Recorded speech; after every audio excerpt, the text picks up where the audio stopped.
Well, welcome back to part 3 of our Mediterranean cruise trip report. In this final chapter, John and I are going to talk about our port excursions. Just to kind of go back and recap, in the first episode, Anawake and I talked about our time before the trip in Rome and then Germany afterwards. And in part 2, John and I talked about our experiences on board the Disney Magic during our 2 separate cruises over to the Mediterranean. And in this final one, we're going to talk about our shore excursion. So I appreciate you listening. Sit back, relax, and on with the show. Well, hello, and welcome once again to the DCL podcast, where we're inviting you to sit back, relax, and we'll be on our way shortly.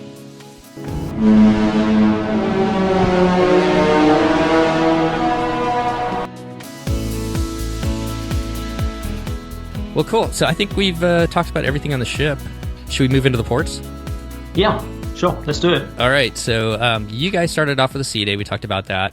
And then you guys move into Naples on your first port day. For us to kind of follow along, our first day is in Naples. So what was your experience and what did you guys have planned?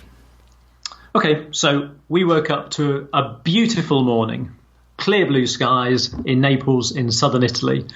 And we booked an excursion called Timeless Pompeii and the Flavour of Sorrento. Long excursion, 8.5 to 9 hours. So we jumped on a bus and headed off towards the town of Sorrento. And on the way to Sorrento, we made 2 stops. The first was at a limoncello factory, limoncello being an alcoholic lemon-flavoured drink. And it was kind of fun to have a look around the factory and see how that drink was made. And I did take the opportunity, even though it was only mid-morning, of trying out a free sample. I thought it would be rude not to. Definitely. So that was the first stop. And then the second stop was at a farm in the hills above Sorrento, which made mozzarella cheese, amongst other things. And they had lemon trees and cherry trees and olive trees. And it was just very, very beautiful. You felt like you were really out there in the Italian countryside. And we were probably there for around 45 minutes. We got to see how the mozzarella was made. And then we kind of all moved into a barn area, I suppose, to try out a free plate of mozzarella and some local salami. So that was a good stop. That was really fun. The kids were very interested in it, and we had a good time. So we enjoyed that stop very much.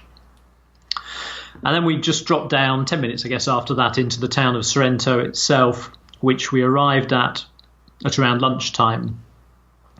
So we were dropped off outside a kind of touristy furniture store, which we were encouraged by our guide to go inside and listen to an explanation of how they made the furniture. So encouraged, I mean, we were pretty much told that's what we were doing. After that, we did then have a couple of hours of free time to look around the town. So we were kind of pointed in the right direction. Go down there, you'll find the town centre, and there's lots of places to eat.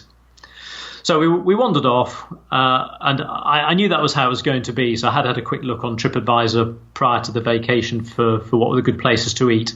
So we headed straight off to a cafe in the main town square, where, of course, we had pizza, which was very good. And then we wandered around the streets of Sorrento as far as the area where you can look down over the harbour. So the actual harbour area is beneath you, and the guide had said don't try and get down to the actual harbour area because you probably don't have the time.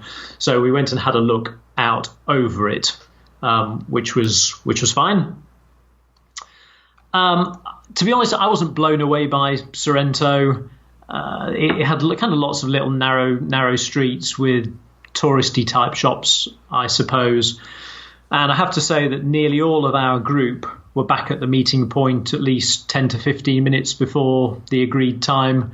So the general view of most people appeared to be, actually, there wasn't really enough to keep you occupied for the whole time you were there. So that was Sorrento. From there, we drove back towards Naples for our final stop of the day at the famous ruins of Pompeii, which, as I'm sure everyone will know by now, was a Roman town buried by volcanic ash from Mount Vesuvius in AD 79. And before we were allowed to actually set foot inside Pompeii, inside the ruins, we had our final shop visit, which was to a place selling cameos. And that's fine, I get that. But it's just a sales opportunity. It really is. You're told to go in and listen to an explanation. It's a sales opportunity. And I do think Disney need to be careful about the balance between showing us the historical sites of a place and promoting local trade. And I felt that on this particular day, we were sold to just a little too much. The last stop at the Cameo shop was just one too many for me. I'd kind of already been sold to throughout the day, so I didn't really need that as well. So I think Disney need to be careful about that. But then we did eventually get into Pompeii, where we had a 90-minute guided tour of the main sites. My thoughts were you definitely needed a guide, as it kind of all looks the same. I think if you just wandered on your own, you wouldn't get the best of it. So I appreciated having a guide very much. And there aren't really any signboards once you get inside explaining what everything is. Our guide was really good. He was a part-time archaeologist at the site, which I think helped a lot. We learned a huge amount from him about how Roman towns were laid out, how the people lived, what jobs they did, etc. It was really fascinating and obviously very sad. You did genuinely feel sad, or I did as I walked around, that the inhabitants of Pompeii met such a sudden end. We did get a few minutes of free time towards the end of the tour. I think on reflection, we probably would have liked a bit more free time just to walk around on our own and explore some more. I think, we had maybe 10 minutes. We probably would have appreciated half an hour. So my conclusion for the excursion as a whole was that we got the opportunity to see lots of different aspects of southern Italian life, both present and past. We had a great day overall. It was tiring, but the balance of the timings of how the day panned out weren't quite how we might have wanted it. And I think if what you really want to see in that part of southern Italy is Pompeii, and really spend time looking at and understanding the detail of Pompeii, and perhaps also if the other Roman town of Herculaneum is of interest to you, then other excursions, not this one, might be more suitable. We kind of got a taster of Pompeii, but not much more than that, I suppose.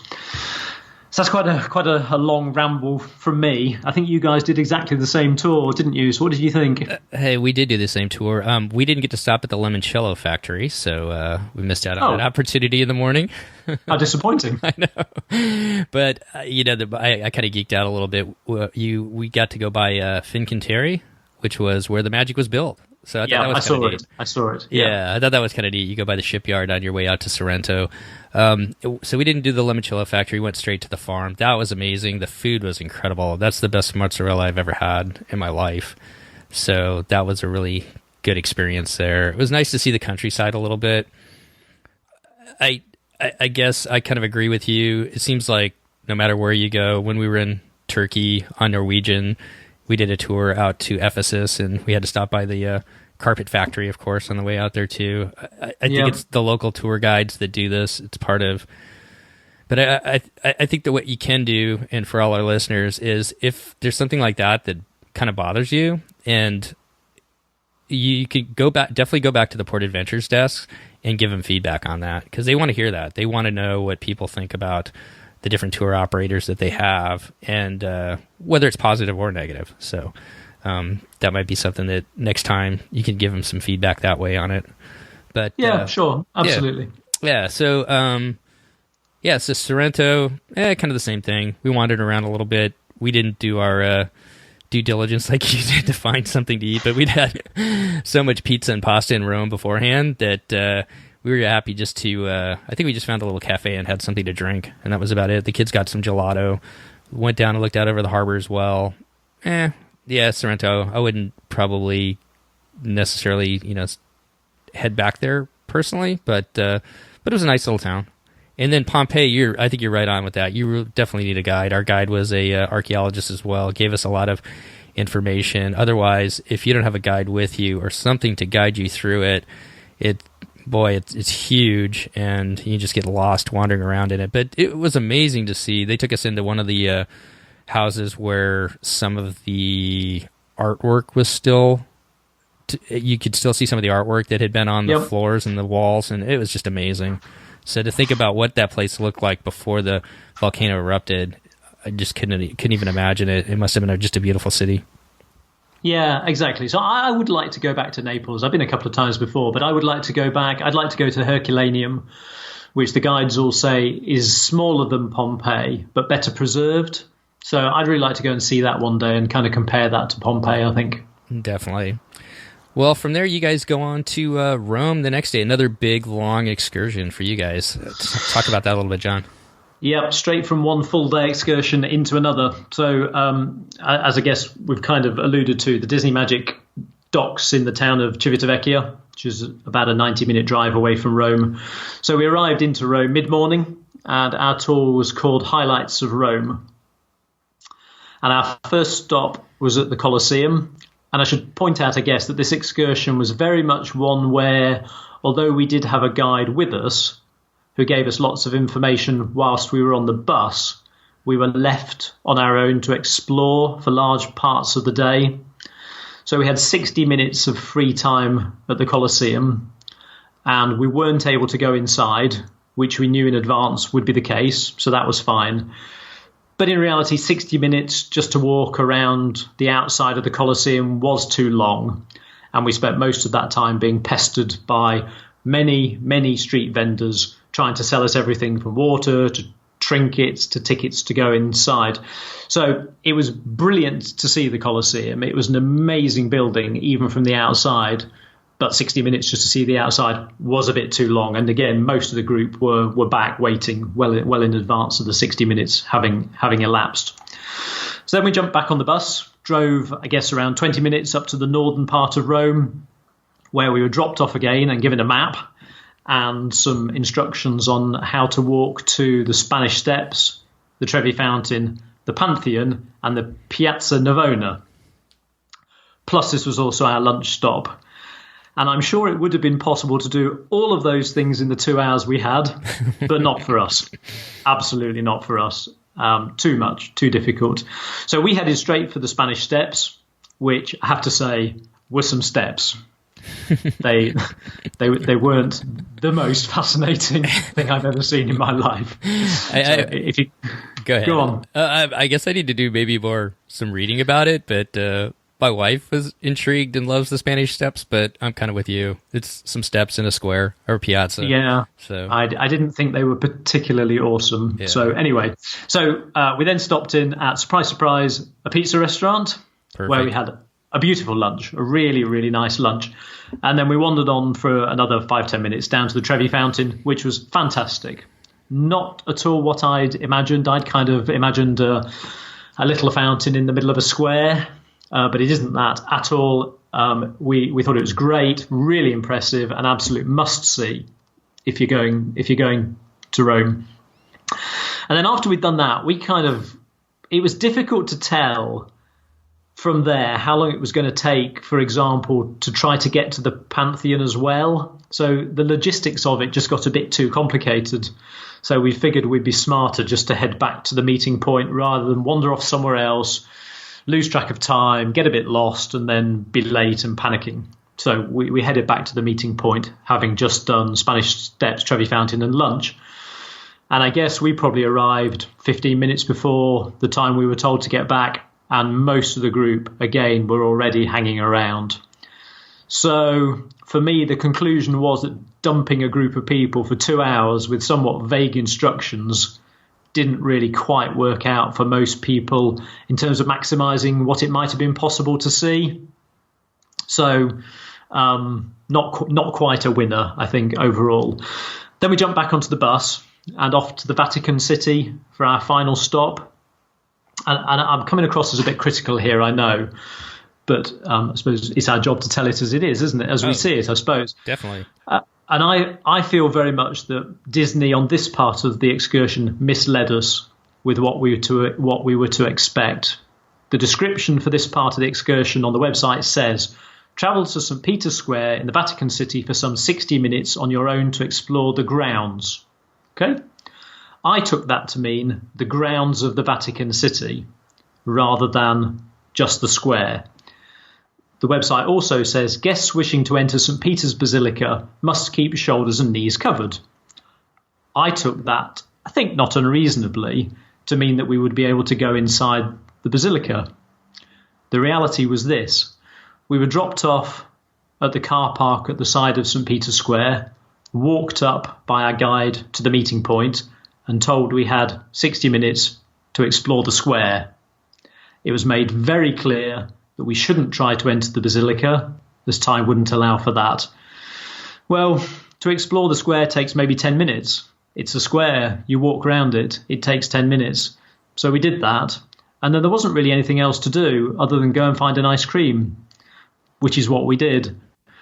And again, the whole group was hanging around way before the 60 minutes had passed because there wasn't anything to do. So for me, one part of this excursion was actually misrepresented by Disney, and other parts didn't really work. Caroline was probably even more cross than me and felt pretty let down, actually.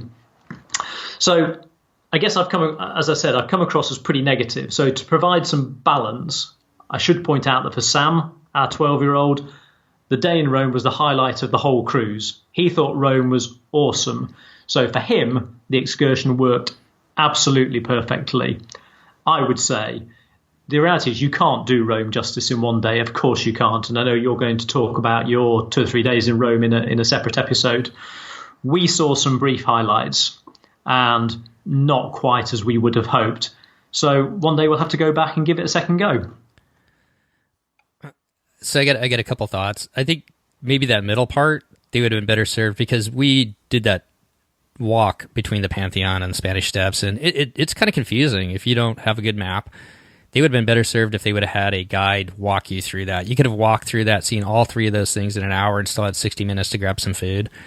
Yeah. So, yeah, I think they could probably do that a little bit better. Definitely you need more than a day. Yeah, and I think that's the struggle with this whole cruise, in all honesty. It gives you a good overview of certain parts, but it's hard to get a real deep experience on pretty much all these ports unless you just do one specific thing. Doesn't it seem that way? Yeah, I think it does. I think that's right. You know, these are major historical European cities. There is a huge amount to see, and sure, in 8 or 9 hours, you're only going to just scratch the surface. I think that's right. But I think of the excursions that we did, some worked better than others, and the Rome one didn't really work for most people in the group, and was not as advertised, I think. Definitely, I can totally see that. The other thing I was thinking is you're talking about too, and I was just thinking back on ours. We had Francis on, and he was the one that did his honeymoon last year. Yeah. On it. Yeah, I listened. One of his complaints was that each one of the excursions he went on, except for one, they had lunch included in it, and they would go to some hotel that they could move people through. Whereas I didn't see that on any of them, maybe. And I know all the ones that we did, they gave you time so that you could do that on your own. So maybe they listened back. Maybe they have gotten feedback on that and allowed you to do that, where you could pick and eat where you want to go, rather than maybe having kind of an average place that they can get everybody through. Yeah, maybe. I got to say, having listened to the excursion that Francis said he went on in Rome, I wanted to do that excursion. Oh man, I'm sorry. Okay, well, no, that's fine. Yeah. So I think that's it for Rome. You're going to cover what you did separately, aren't you? Yeah. So we both headed off to Livorno. Yeah. Do you want to talk about what you did in Livorno first? Yeah. So for us, it was Naples, Day at Sea, and then we go to Livorno. So we had, just once again thinking about this whole cruise, we put our 2 long days, which was in Naples, and then we had a long day in Livorno together with that day and sea in between, and then we kind of went slower the rest of the cruise for us. But so for Livorno, Florence is my wife's favorite city, and so that was what she wanted to be able to do, was go see Florence again. So we booked both Florence and Pisa to be able to see both of them. It's probably about an hour and 15, hour and 20-minute drive into Florence with the traffic once you got into downtown. And that was kind of nice. Our guide walked us around to the Duomo, then over to the Ponte Vecchio Bridge, and then over to the original statue of David, or where the original statue of David sat. Mm-hmm. The original one now is in a museum, and they have a duplicate that sits outside. And then from there, she gave us probably about an hour and a half, where we could go and explore the city ourselves. So Florence, kind of like Rome, so much to see. We got a taste of it, and it's definitely a city that we'd like to go back to. But but again, just kind of, not enough time to be able to do everything. It would have been nice to go into the Duomo, but we just got to walk by it and kind of that's a huge church. Have you been there? No, never been, no. Yeah, I think it's the third largest. I'm trying to remember now what they said. Okay. Cathedral in Europe, but just an amazing cathedral. And then from there, we got back on the bus, went to Pisa, and I think our time there was a lot shorter than what you're going to talk about. We had enough time to get out, get the pictures. It's hard to describe. You think of the Leaning Tower of Pisa and what it's really going to look like, and I think you're going to talk about it too. It really does look like it's going to fall down, and I'm not sure how it stays up. No. So, I believe underpinning is the expression. Yeah. So we had enough time to kind of wander around the grounds. We could have gone into the buildings, the church, and maybe made it up to the tower if we really pushed for it, but we decided it had been a long day by that time to just kind of wander around and we just sat outside actually in the park area and just kind of took in the whole scenery for a while. And then we were back and onto the bus. And once again, why do you book a tour through Disney? We were because you were late. We were late. Yeah, we were 20 minutes late from on board time because of traffic and everything else. And of course, they're not going to leave you if you book a tour through them. So once again, I'm not saying to book a tour through Disney, but that worked out well for us that time because the traffic and the length of the tour. And this is the one night where we decided not to eat in our main restaurant. We went up to Cabanas and just had a good, nice, relaxing meal up there rather than trying to rush and head down to dinner. But that was kind of our experience in Livorno. How about you guys? Yeah, so we'd obviously had our 2 big long days, so we decided that to try and do Florence and Pisa would be just too much. So we opted for a half-day excursion just out to Pisa, which is about a 45-minute bus ride from Livorno out to Pisa, and then an easy 10-minute walk down from where the bus drops you into the town centre. And this was a funny excursion, actually, in that we had 2 different guides. We had one guide who accompanied on the bus, and then a second guide to actually show us around Pisa. So that was kind of interesting. Fortunately, they were both absolutely brilliant. Loved both of them. Really knowledgeable, super friendly. And I have to say that I absolutely loved Pisa. For me, the best destination of the trip. So there, as you say, it's kind of a park area in the middle, and there are 3 main historical monuments there: a baptistery, a cathedral, and the Leaning Tower itself, all located right next to each other. And I've seen, like everybody, pictures of the Leaning Tower of Pisa hundreds of times. And even though I've seen all the pictures, I thought it was amazing. I just thought it was absolutely beautiful and proper leaning. It really does look like it's about to fall over.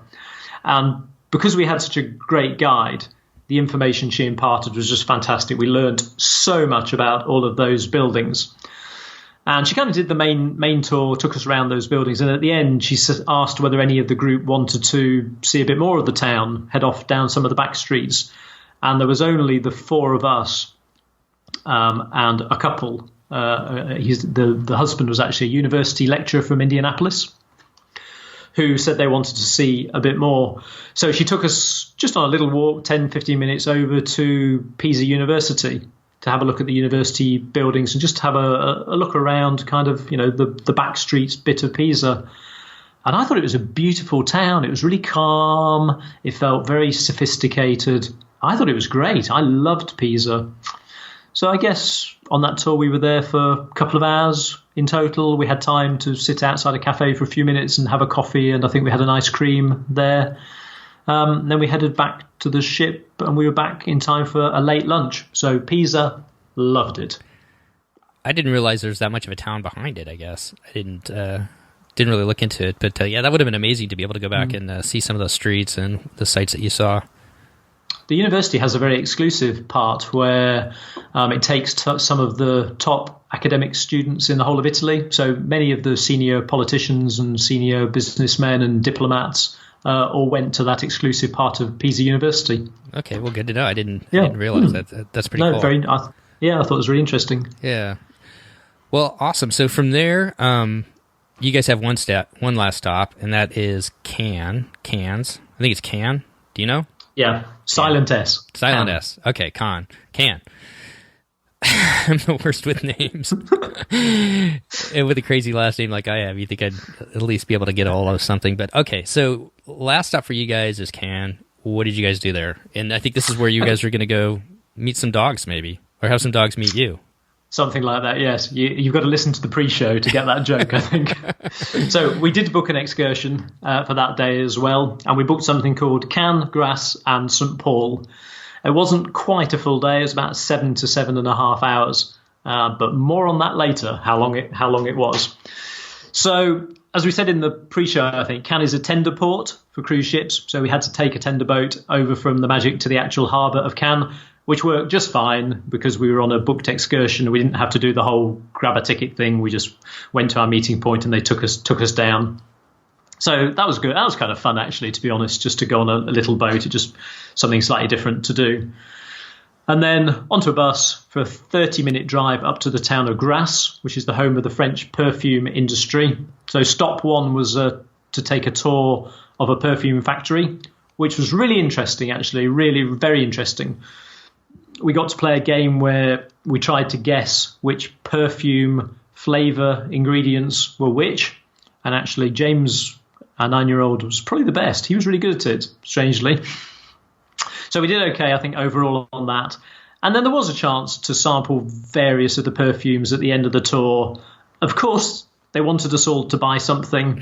But on this occasion, it was done subtly. It was done really quite well, actually. There was lots of sampling and not too much of a heavy sell. I didn't feel under pressure at all. So Grasse and perfume, definitely worth a visit. If you're in the area, we really enjoyed that.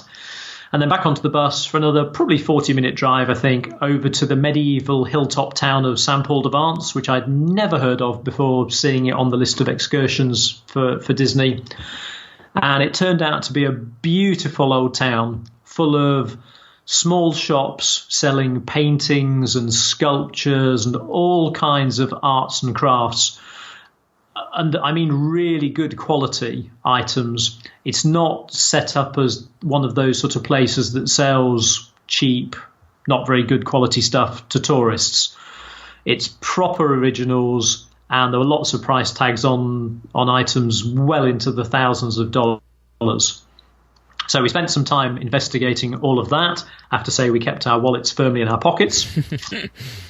And then we had a very pleasant lunch in one of the local cafes. So that was great. The town does still have the medieval wall still surrounding it. It's a bit crumbly. It definitely wouldn't pass any modern health and safety assessments. But despite all that, Sam, James and I did think it would be a good idea to venture around a part of it. We took it somewhat slowly, but we did get round without incident, although Caroline, I think her heart was probably beating quite fast the whole time we were up there. So, Saint-Paul-de-Vence, never heard of it. I don't think it's massively famous, but absolutely worth a visit. Really lovely old town. And then we jumped back on the bus and headed down into Cannes itself. And it kind of took us into the town along the main street, past the convention centre where the famous film festival takes place. And Cannes is pretty posh. There are lots of very expensive shops. Hermes, Gucci, Salvatore Ferragamo, all of those big fashion brands are there. And just as we were driving down into the town, our guide announced that when we stopped, our final activity would be to walk up a hill to a viewpoint where we could look down over the town of Cannes. Or if we didn't fancy that, we could spend some time walking around on our own, just having a look at some shops. So there was definitely a lot of grumbling from the group around the prospect of climbing another hill. We've done lots of, I think all of us have done lots of long excursions. It had already been quite a long day. Walking around Saint-Paul-de-Vence was quite tiring because we did have to walk sort of halfway up the hill from where the bus dropped us off. So it had been a longish day already. So there weren't many people keen about the prospect of climbing another hill, I think. We were absolutely not up for that. And dragging a 12 and 9-year-old around some posh clothing shops, not really our idea of fun either. But we figured out that actually where the bus stopped was quite close to where we needed to be just to take the tender back out to the Magic. So we did go and say to the guide, we've had a really good day, but if you don't mind, we're actually just going to bail out now and make our own way back to the ship.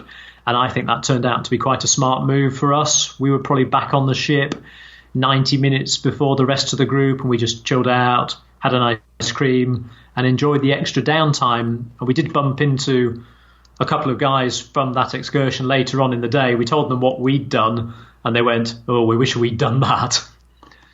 So that was our day in Cannes, our slightly shorter than expected day, but a good day. We had really good fun. Yeah, I wish we could have... Go ahead. Sorry, go on. I wish we could have made it out to one of those provincial towns like you guys did as well. It would have been nice to have seen them, out in the countryside. So you just had a down day, didn't you, when you went to Cannes? Yeah, so for us, we started off with Naples, day at sea, Livorno, which is Florence, and then we went to Genoa next. Basically, we had 4 port days in a row. Yeah, 4 port days in a row. Mm-hmm. So our next one after Florence was actually Genoa, and then we went to Cannes. So I'll just kind of try and keep it in order that way. So for us, Genoa, we decided we didn't have enough time on a boat, so we took a boat tour from Genoa over to Portofino. So we got from a big boat and got on a little boat, but that was awesome. Literally, that little boat parked right next to us. So we got off, and there's probably about maybe 40 people, so it wasn't a really small boat, but it was it was a nice sized boat. And just for whatever it's worth, I guess the first part of the summer the waters are fairly calm, but I guess maybe the earlier parts of their sailings they tend to cancel the boat portion over to Portofino, which is probably one of the highlights besides being in Portofino itself, and you end up taking a bus. But we were lucky that day; the water was actually fairly calm. Okay. Yeah, that's worth knowing. Yeah, so just be careful of that. But basically, there's a boat excursion along the coast over to the small port town of Portofino, and this is something else that I kind of noticed too. The entire time we were there, we only saw 2 other cruise ships come into port, and both times it was in the afternoon. So for us, getting to Portofino, we got there, which is a pretty busy town by the afternoon. People come from all over to visit it if you're in Genoa. And we were probably the first kind of tourist boat that landed in Portofino, and so we had the whole place to ourselves for a good hour and a half. So what that allowed us to do is to go see, they have a couple different churches, and then they have a lot of different little shops, and then they've got some just amazing little cafes. And so we were able to wander around the town, see the sights, and then find a cafe and have lunch. And meanwhile, other ships were coming in, and people couldn't find places to eat, if that makes any sense. Oh, wow, really? Okay. Yeah, so I don't know, I kind of had that same sense throughout. Like, when we got to Florence, too, we were like one of the first groups to, as you see these buses coming in of tourists coming in, we tended to be, throughout this entire cruise, kind of the first ones coming in, if that makes sense. And it happens again in Cassis that we went to as well. But, Portofino, we found this, I was just about pizza'd and pasta'd out, so we found this great little cafe right down on the water. It's very exclusive. I think this is where, as you're talking about in Cannes, a lot of the rich and famous have bought places to live. And I think some of the going places cost 30 to 40 million. Wow, if not more, as far as some of the houses around there.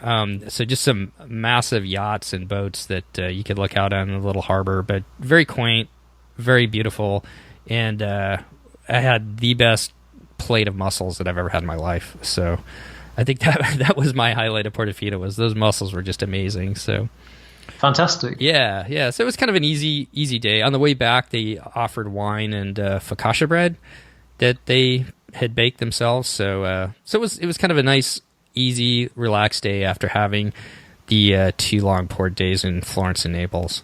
So how long an excursion was that? It was about, and I don't have it right in front of me, I think it was like 5 hours total. Okay. So you probably had a good 2.5 in Portofino itself, and that was enough to get some food, wander around, see some of the sights, and then maybe pop in a shop or two.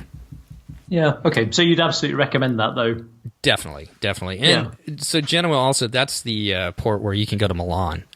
And I guess neither one of us really had, Anawake or I, neither one of us are really totally interested in going to Milan. I know it's a big fashion capital, once again, have you been there, or do you know anything about Milan? I have. I've been there several times. I don't think it's the most exciting city in Italy, if I'm honest. If you like football, I've been to watch a football match at the San Siro once.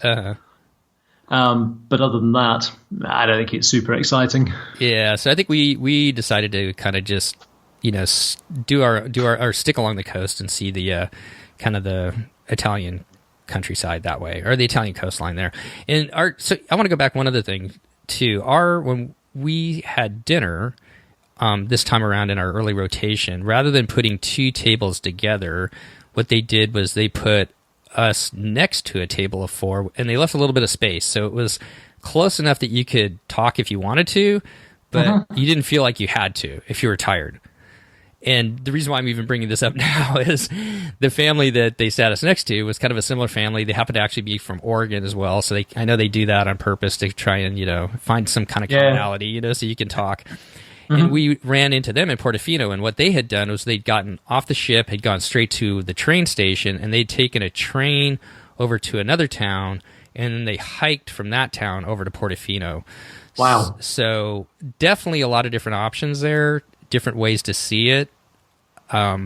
If you do, quite a bit of work ahead of time as far as trying to figure that out and how you want to spend your time. Does that make sense? Yeah. Interesting. I think I'd rather take a boat personally. Yeah. But they had a good, and I'm not sure. They were going back to a train station, I guess, to make it back. So okay, good, very adventurous. Yeah. So there are some different opportunities there too, as far as getting out and seeing the different cities. So from there we went to Cannes. Okay. Cannes was that was kind of our down day. Since we didn't have TC days, we're going to use that as a down day. We hung out on the boat. Like you said, John, all of the tours left early. They take up most of the tenders in the early part, getting the tours off. And then once most of the tours are gone, then it's pretty easy to just pop down there. So we stayed on the boat, had lunch, and then took the boat in and just kind of wandered around through town a little bit. It was rainy that day for us. It was the only day it rained. So, yeah, so we really didn't see too much. But it was actually really enjoyable just to kind of sleep in. The kids kind of just messed around in the morning. Anawake and I just had a late breakfast, and so it was kind of an enjoyable day. I think there's a beach, isn't there? Did you make it to the beach? That was kind of our plan, and like the table next to us, a family sitting, that's what they were going to do too, but it was just too rainy. So we walked down to the beach. Yeah, okay. Yeah, we saw where the festival, the Cannes Film Festival went, and I think the biggest highlight was Andrew saw, he's become our car guy. He saw so many Ferraris and Bugattis there that I think that made his day. Yeah, that's fine. He's got very expensive tastes. I told him he's going to have to... that's a worry. Yeah, he's going to have to think about what he wants to do in life if he wants to drive one of those. So. Yes, cars is very rarely a good investment, I think. But anyway. Okay, so you had one final stop after that, didn't you? Yeah, so then we were on to Cassis, which I didn't know anything about. This was probably one of our... This actually goes both ways. It was probably one of our favorite excursions besides Portofino. But I wish it would have been a little bit longer. It was nice. Once again, it didn't leave until 11. It was about a 4-hour tour. And so it was nice to sleep in and hang out. I wish that we would have left probably 2 hours earlier. It's a bus ride. So we're in Marseille. I'm sorry, I got to go back. So our final port is Marseille. And as it happened to be the CNG shipping, have you ever seen that around by any chance? No. We see it on the road here all the time. It's a big shipping company that's out of Marseille, and the guy who ran it died, and his funeral was that day. So traffic was a mess. Wow. Yeah, traffic was a mess trying to get through Marseille. So it took us quite a while to get out to Cassis. Cassis is a small port town, kind of like Portofino, very beautiful, very quaint. And from there, we got on a boat, and they took us back to along the coastline there, which is made of limestone, and these natural forming kind of small, nothing like Norway, but small fjords where the water's cut back into the coastline of the limestone. And it was amazing. There was just tons of people back in each one of them that either hiked back into them with paddleboards and rafts, or they had taken little charter boats that would take them around. Each one of them had like a little beach generally, and so there's just lots of people just hanging out, paddleboarding, swimming, jumping off the rocks. Just a beautiful area. So we went and did a boat ride and went back into 3 of them.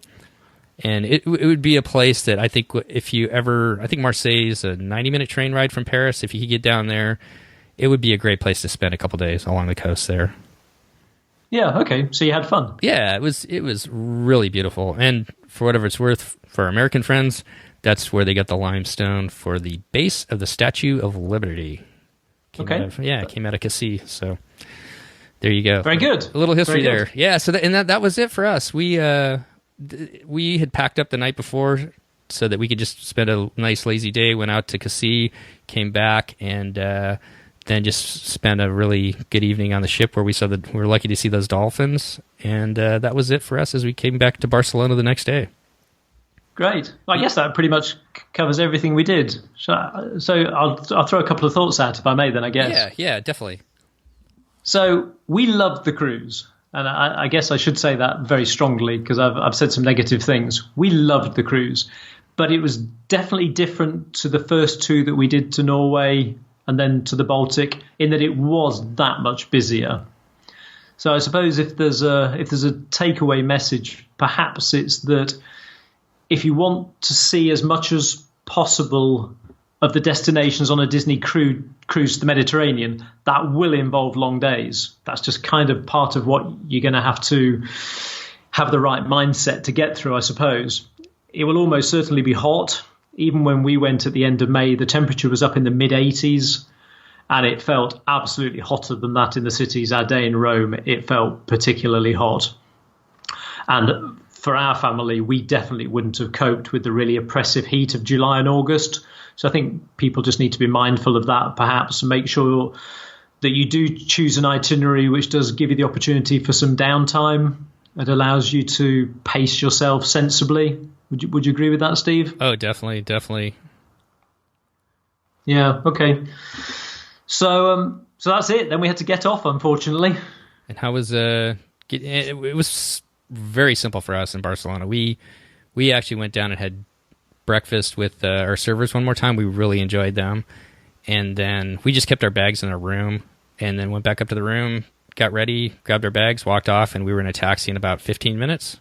And yeah, very simple. Yeah, we were at the airport in, like you said, 20, 30 minutes mostly, or from the port. So very easy to get there and on our flight and on our way to Germany. So it was super easy.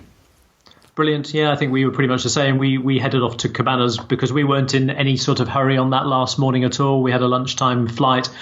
So we had a final leisurely breakfast in Cabanas, sat through many messages telling people that they needed to get off and eventually complied.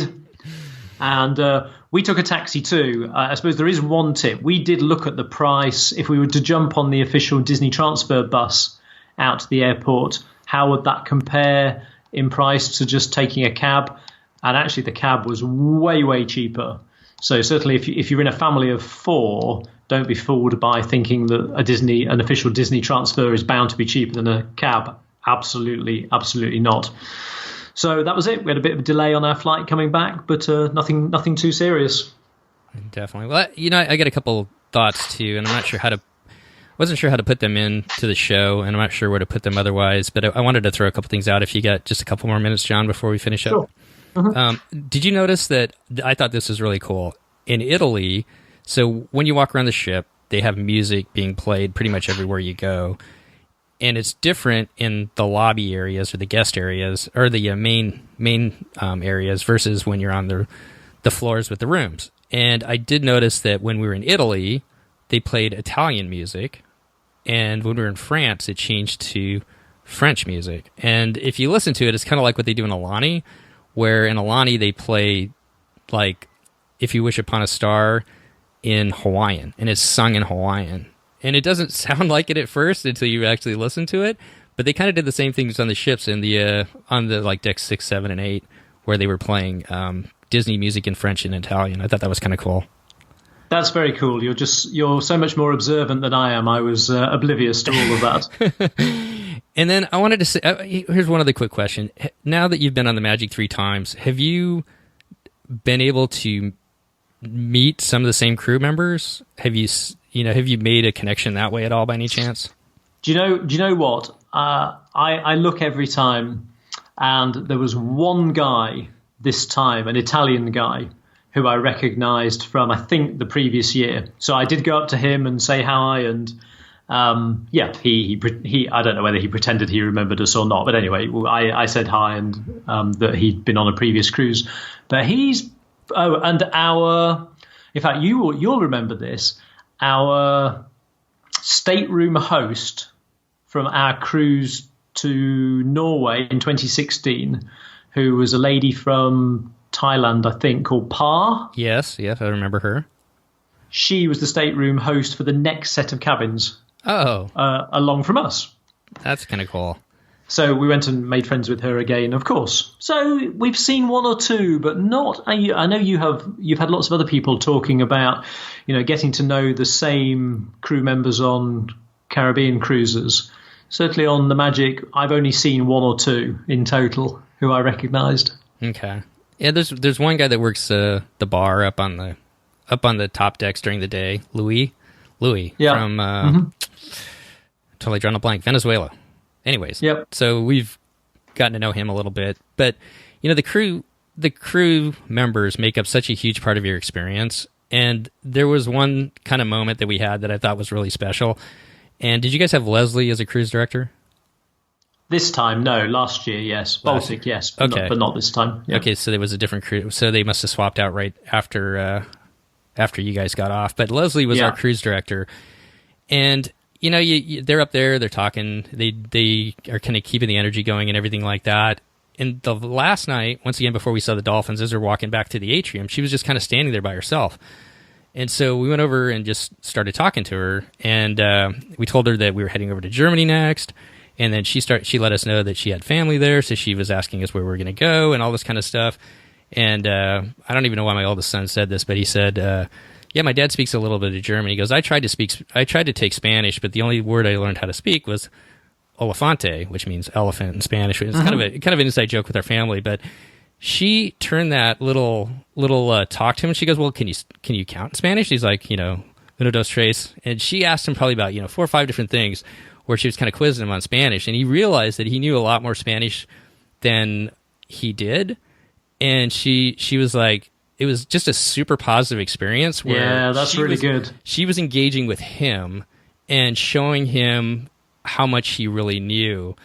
And I know this is kind of a crazy experience to kind of finish it off on, but I think that's one of the reasons why we gravitate back towards Disney for so many different reasons. It's just that small little moment where I've been on Norwegian, and I couldn't even imagine the Norwegian cruise line, not to pick on them whatsoever, cruise director taking time to talk to our kid, much less, reinforcing in such a positive manner that he just had a big smile as we walked away. And he's like, yeah, you know what? I really do know more than that. And I think that, I don't know, I just wanted to throw that out there as to, that's kind of one of the many reasons that we kind of gravitate and go back to Disney again and again. So I didn't know how to put that in this show. No, I completely understand that. Yeah. I think, because we're the kind of family that always does all the game shows, we tend to get to know all the entertainment staff really well. And because James is always up on stage singing and dancing and doing something, within 2 days, all of the entertainment staff tend to know who he is and take an interest in him. And, I can't compare that with an experience on a different cruise line because we've only ever been with Disney. Mm-hmm. But I think absolutely they do go the extra mile to make it extra special and to take an interest. Definitely. So I just wanted to throw that out there. I wasn't sure how to do it. And I think you've had that same kind of experience as well. Obviously. Yeah, absolutely. So, yeah. Well, with that being said, are you guys going to cruise again? What's in your plans? Well, we said in the pre-show, you asked me that question in the pre-show, what we might do next. And I said that 2019 might be a year off for us. But no, absolutely not. That really genuinely was the plan. But when Disney announced their schedule for summer and fall 2019, I thought I'd have a look to see what there was, to see if anything jumped out at me. And there wasn't really anything on the European summer schedule that jumped out this time. There were a couple of things that, were a bit interesting, but nothing where I thought, got to do that. But then I spotted something in the fall that looked super, super exciting, which just happened to coincide with our kids being on a break from school. So we booked an 8-night cruise on the Fantasy. Oh, no.